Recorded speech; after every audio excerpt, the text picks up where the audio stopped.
përmbytjet nga shirat kanë marrë dimensione të reja dramatike. Kryedemokrati Sali Berisha hodhi akuzën ndaj kryeministrit Edi Rama për indiferencë ndaj zonave të përmbytura si pasojë e shirave të rrëmbyeshëm. Sipas kryedemokratit, përmbytjet janë favorizuar nga indiferenca dhe papërgjegjshmëria. Durrësi është përmbytur pa diskutim se rreshjet e mëdha janë shkaku themelor, por ajo që e favorizoi në mënyrë të jashtëzakonshme të paprecedent është gjendja katastrofale e kanalizimeve dhe funksionimit të hidrovorëve, ati të Porto Romanos dhe ati sipër bishtit të Pallës, e cila mbron të gjitha atë ulësirë. I pari ka disa porta që nuk i funksionojnë.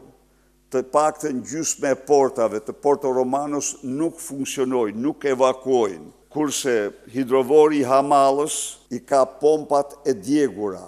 Përveç kësaj, kanalizimet janë bllokuar me ndërtime të tjera ose nuk janë pastruar.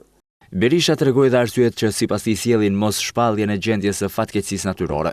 Vjen për shkak se nuk duan t'i kompensojnë qytetarët për humbjet e tyre.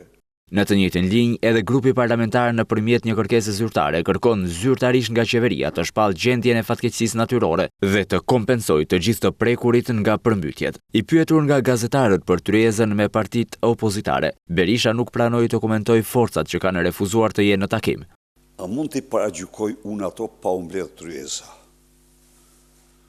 Po ja që mund të ndryshojnë mendim dhe pastaj çngelet nga fjala ime. Berisha theksoi se tryeza është e hapur dhe të gjithë ata që e ndjejnë veten opozitar janë të mirëpritur. Kjo ka vetëm të qëllim një front sa më të gjerë për përmbysjen e kësaj qeverie.